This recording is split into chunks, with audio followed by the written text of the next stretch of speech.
Olá, começa agora mais um Alesp Conecta. E o tema de hoje é segurança pública.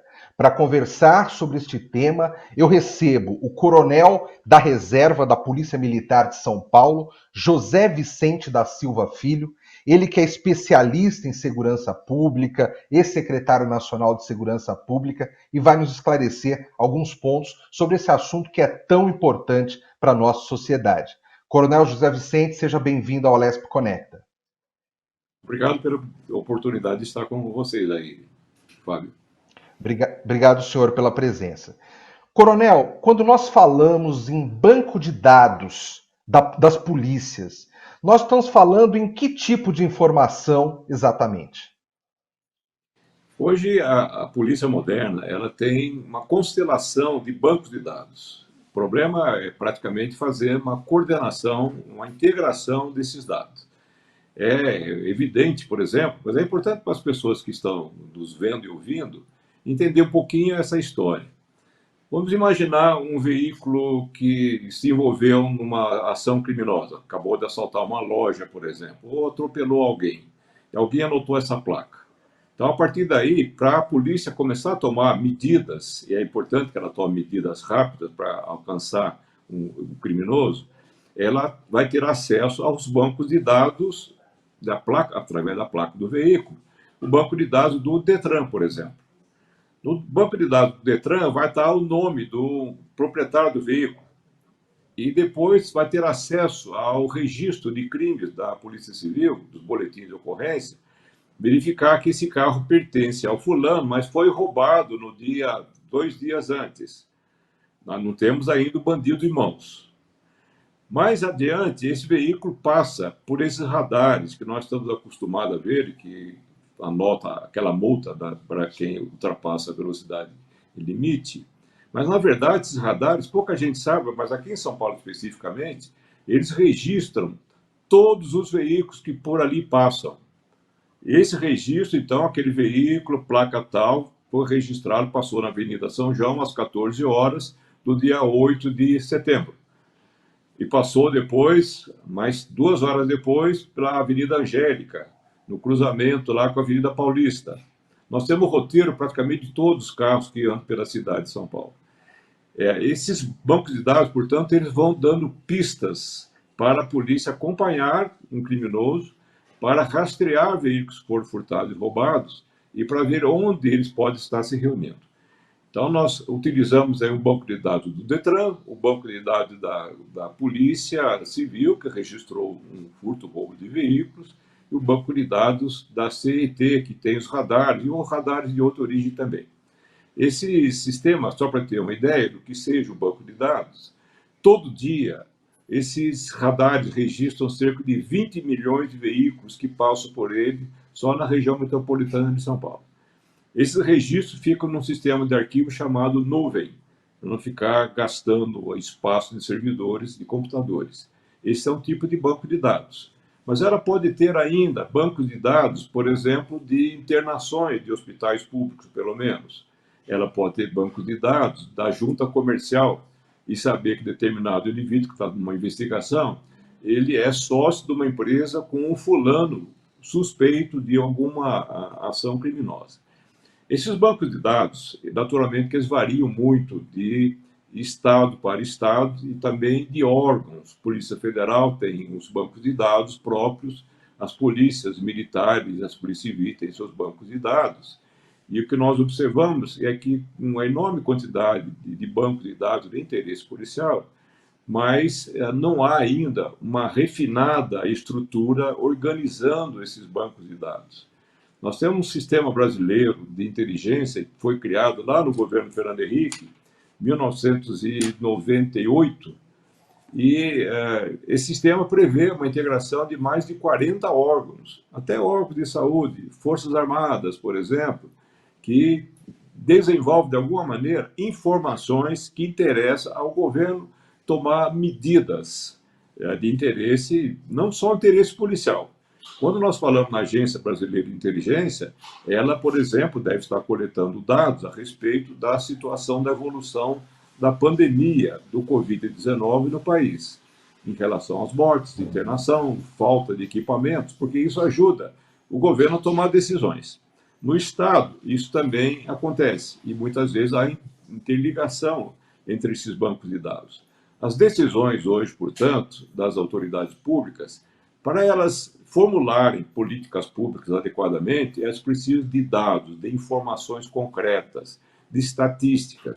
Não se pode mais governar simplesmente dando chutes. Deixa eu dar um exemplo bem claro para o nosso telespectador a respeito de uma ação diferente de uma ação policial baseada em inteligência e a outra não. Nós percebemos aqui um levantamento até feito por uma entidade privada, uma ONG, Instituto Sou da Paz, constatou o seguinte, que 1% das ações policiais apreende 70% das drogas que estavam aí nas mãos dos traficantes. Quer dizer, 1%, quando a polícia estuda a movimentação dos criminosos, a movimentação dos drogos, os locais onde as drogas são passadas, locais de mais consumo, etc., ela pode focar uma ação policial e dar um bote, como se diz, e apanhar uma grande quantidade de drogas. Ou seja, é quase inútil, praticamente, os policiais saindo pelas ruas e buscar os consumidores, os traficantes.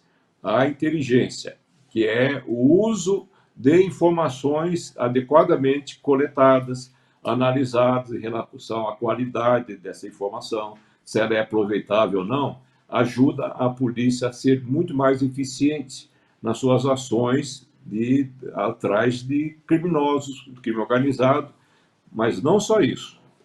Pouca gente sabe, por exemplo, que os bancos de dados hoje, eles acabam orientando todas as ações da polícia no dia a dia.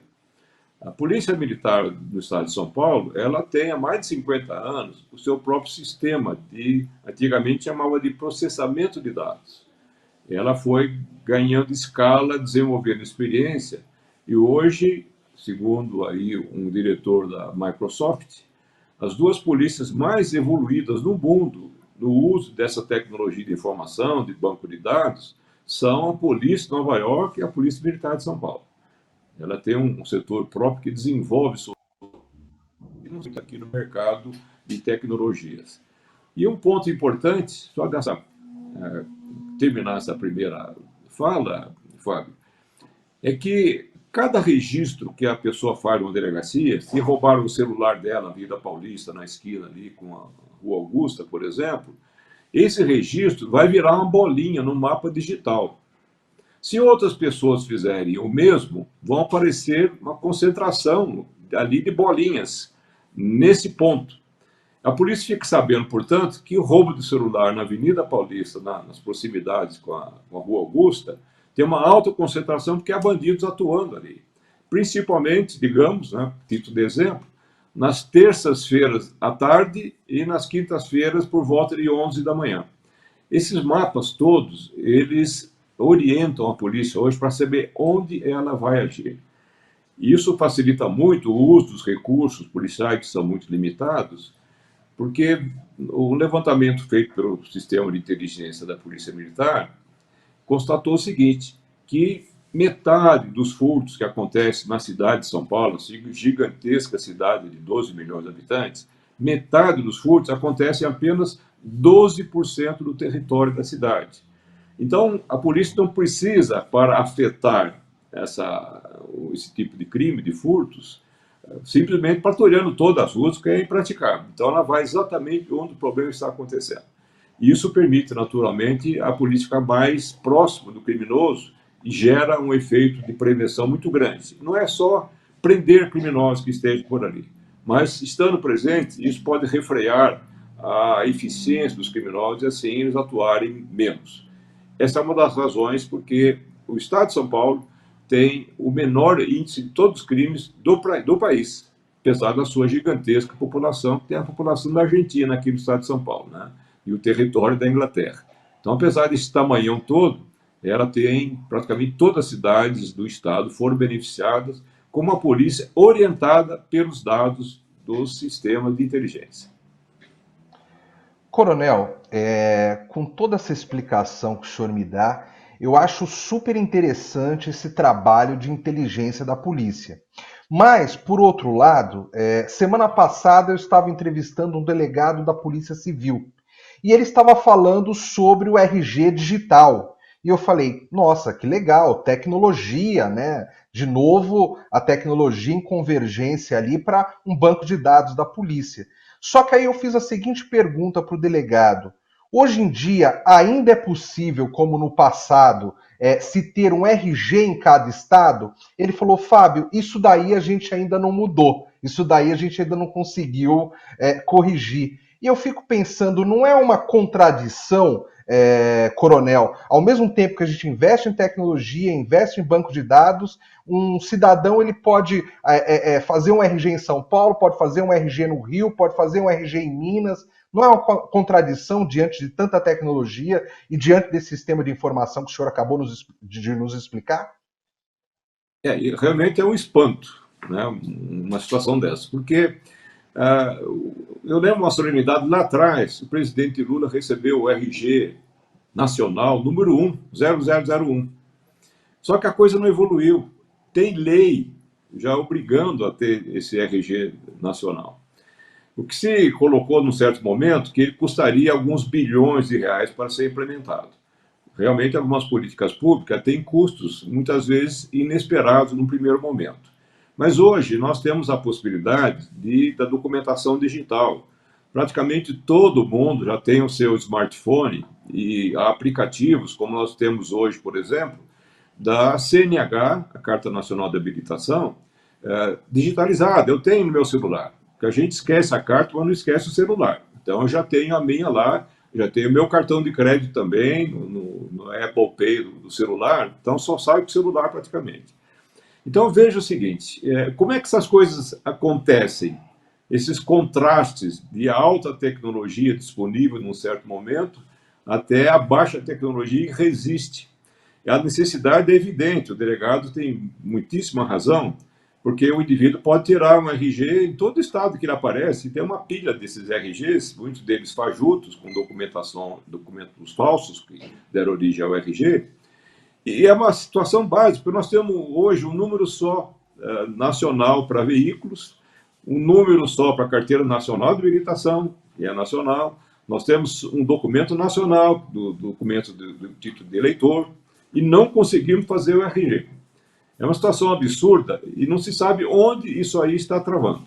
Esse é um dos problemas. Agora, pode-se imaginar as dificuldades que as polícias têm de trocarem informações também sobre questões ligadas ao crime.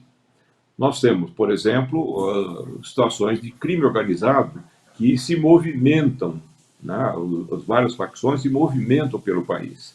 Das fronteiras, Paraguai, de onde traz as drogas, traz o contrabando, espalham isso depois pelo país, e algumas facções, nós temos cerca de 70 facções criminosas no país, algumas mais estruturadas, mais potentes, mais penetrantes do que outras, mas o fato é que esse mapa das facções ainda está um rascunho, uma foto ainda sem muita resolução, sem muita definição, sem qualidade. Isso porque acontece no mundo todo, infelizmente, os órgãos de segurança, polícias civis, militares, polícias federais, temos duas, né, com a Polícia Rodoviária também, as agências de inteligência do governo federal, eles pouco trocam as informações entre si. Interessaria, por exemplo, uma facção criminosa que cresceu em São Paulo, está atuando em alguns estados, no Nordeste, por exemplo, está tentando entrar, fazer alguma conexão com facções traficantes no Rio de Janeiro. E como é que isso está funcionando? O problema da inteligência, quando nós falamos de uma informação tratada para ser utilizada adequadamente, mas um problema da inteligência é que ela, primeiro, ela necessita cooperação entre as agências. O outro, que ela precisa ter qualidade no sistema. E é importante que ela seja também distribuída para os órgãos que tenham condições de fazer o melhor uso possível delas.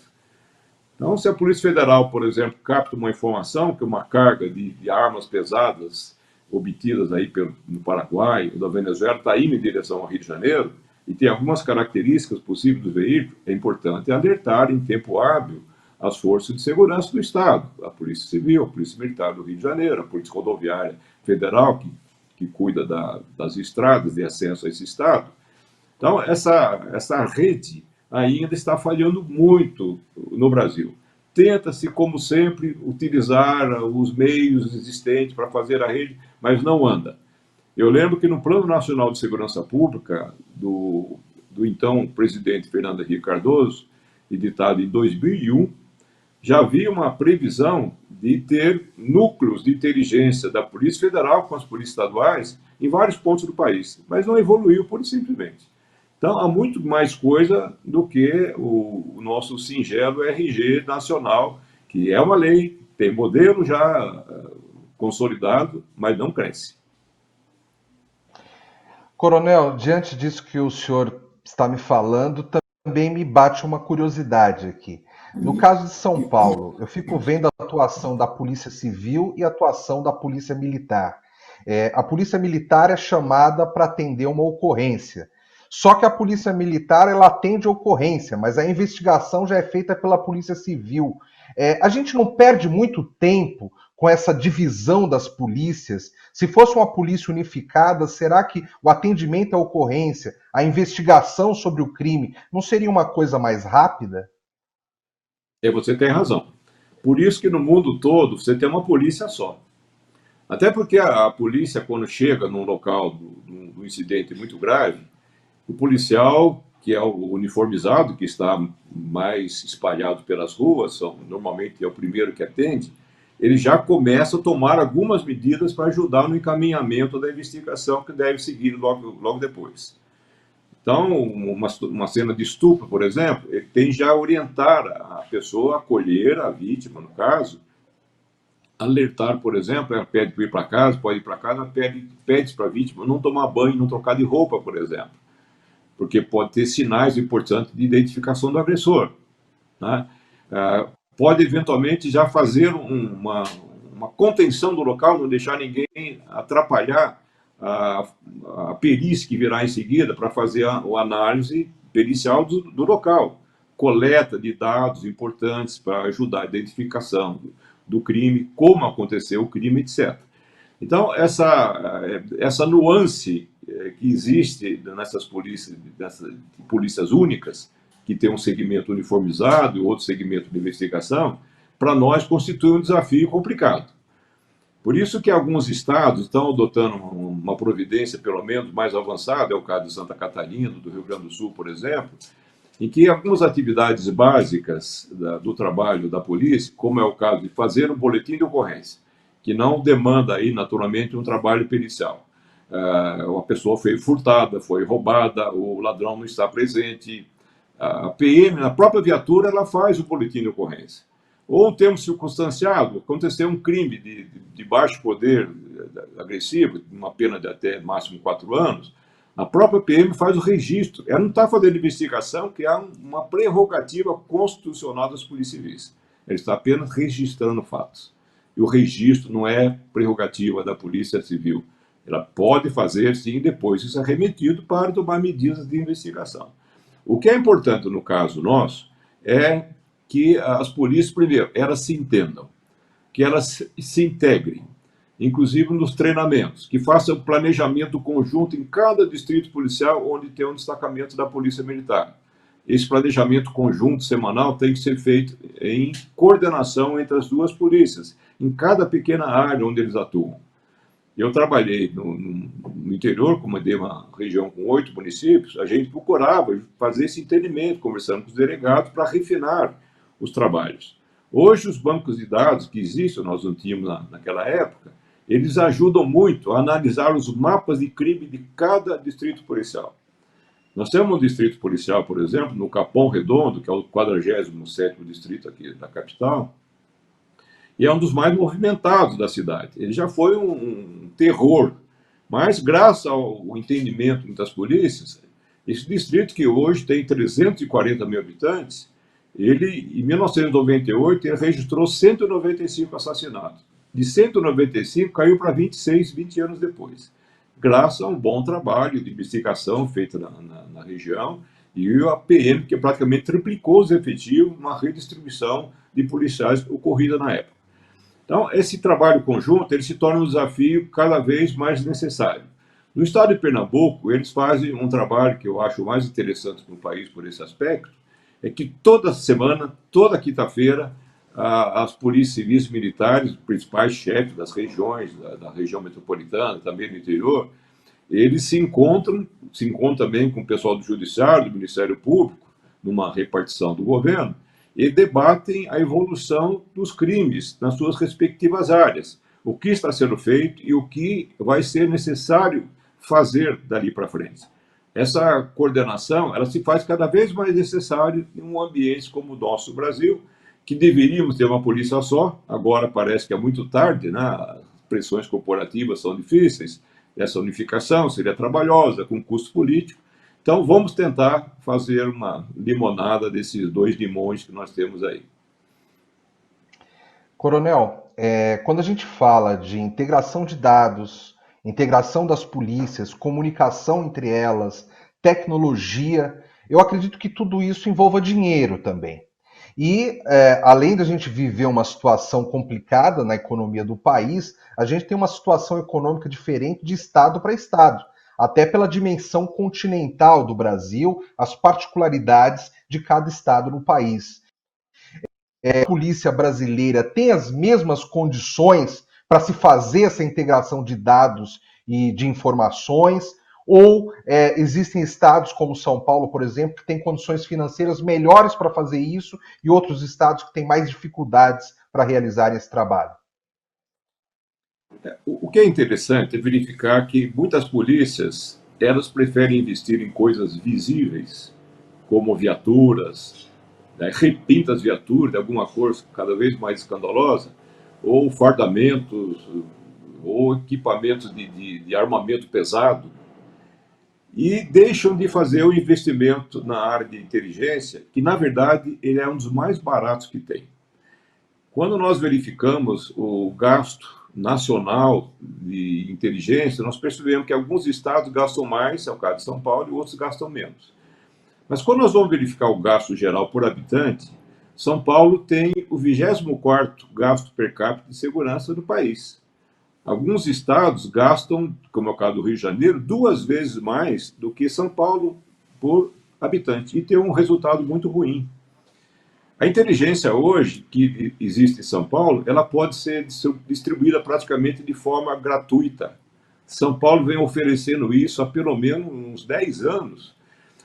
Nós temos um sistema de integração da base de dados que é o mesmo sistema que foi adotado em Nova York depois que eles tiveram aquele grande incidente de que atacaram as Torres Gêmeas. Criou-se um grande sistema, na verdade, ele articula todos os bancos de dados. Eu visitei um centro de gestão de crise da polícia, na verdade, o governo de Nova York, lá no bairro do Brooklyn, na época ainda precário, integrando os dados. Hoje o sistema é tão evoluído que ele consegue constatar até uma entrada de objeto radiativo numa das pontes de acesso na ilha de Manhattan. E isso gera imediatamente uma reação de poucos minutos para fechar uma ponte lá. Esse banco de dados, que custou 100 milhões de dólares para a polícia de Nova York, ele foi comprado aqui em São Paulo por 8 milhões de reais. É um banco muito sofisticado, enorme, dá resposta de todos os bancos de dados acessíveis ao poder público, e esse hoje está sendo oferecido de graça para os estados. O sistema de mapeamento criminal, que é feito em São Paulo, muito sofisticado, foi implantado desde 2002, está na versão 8.0, está à disposição dos estados, pode copiar e levar. Ainda São Paulo dá assessoria para os estados fazerem a implantação. Temos um outro sistema muito avançado, que é o chamado Copom Online, desenvolvido pela PM, que simplesmente faz a gestão de tudo que está acontecendo nesse momento. Não só os dados criminais que nós temos na semana passada, registrados na Avenida Paulista, de roubo de celular, mas os roubos que estão acontecendo nesse momento. Então ela refaz o mapa várias vezes ao dia e isso reorienta as viaturas policiais. As viaturas policiais em São Paulo têm um tablet, tem um mapa do local, aparece umas pintinhas ali de onde os problemas estão acontecendo, ajuda a orientar o deslocamento das viaturas. Isso tudo pode ser levado para os estados. Mas o curioso é que os estados resistem de uma forma irracional a receber essas inovações que comprovadamente deram resultado no estado de São Paulo. Eles insistem nos velhos sistemas, alguns a gente até compreende. Porque veja o seguinte, hoje, com a tecnologia aqui existente em São Paulo, se sabe exatamente onde está cada viatura. E isso vai evoluir, já está evoluindo aqui em São Paulo, Nova York já está adotando essa providência também. O principal instrumento não é mais aquele rádio policial que a gente está acostumado, mas um telefone celular, um smartphone, porque aquilo é um banco de dados. Ele tem ali criminosos procurados, placas de veículos furtados e roubados. Ele tem os itinerários pelo Waze, o itinerário de patrulhamento, já com as marcações dos pontos problema para fazer o patrulhamento. Ele tem, inclusive, aplicativo de emergência. Um policial cai, por exemplo, esse deslocamento muito súbito do celular, ele vai alertar o centro de operações para dar um socorro para esse policial que pode ter caído ou passou mal, por exemplo. O grande problema é que os policiais, a partir daí, eles são monitorados o tempo todo do trabalho. O soldado, mas também o coronel. Né? A viatura do coronel saiu fora da área, alguém vai saber. Então, fica-se um sistema de controle muito importante, na verdade, que a polícia precisa de controles, e nós percebemos que muitos estados não querem, a polícia resiste a ser controlada dessa forma. E isso realmente é uma das questões da evolução tecnológica. Ela vem dar apoio aos policiais, ela também exerce maior controle. Uma outra questão que começa a aparecer já sendo testada aqui em São Paulo, falando em tecnologia, que é a tecnologia de câmeras corporais, que se chama. Uma pequena câmera, tamanho de um celular aproximadamente, que fica pendurado no bolso e fica registrando as movimentações do policial durante o serviço. Sempre que ele inicia uma atividade, ela começa a gravar. Isso ajuda, de certa forma, a manter um trabalho de qualidade, de acordo com as normas do policial, e oferece também defesa para o policial, que muitas vezes prende um criminoso, e o criminoso depois quer incriminar o policial por alguma conduta errada, dita pelo criminoso, na verdade, uma mentira que as imagens vão comprovar depois. Então, nós estamos num processo de evolução tecnológica que algumas polícias estão adotando. São Paulo tem muita capacidade de inovação. A PM de São Paulo tem um escritório de projetos que faz uma análise detalhada da evolução tecnológica, e isso vai sendo feito com muita tranquilidade, muita calma, para depois ter certeza de que a tecnologia funciona. A tecnologia do uso das câmeras, que começa agora a ser implementada em São Paulo, já temos um pouco menos de 500 câmeras, mas ela já vem sendo tratada, analisada, experimentada há quase 4 anos. Coronel, o nosso tempo aqui está quase no fim, mas eu gostaria que o senhor, em um minutinho ali, o senhor resumisse uma coisa que, diante de toda essa nossa conversa, é o que me parece claro.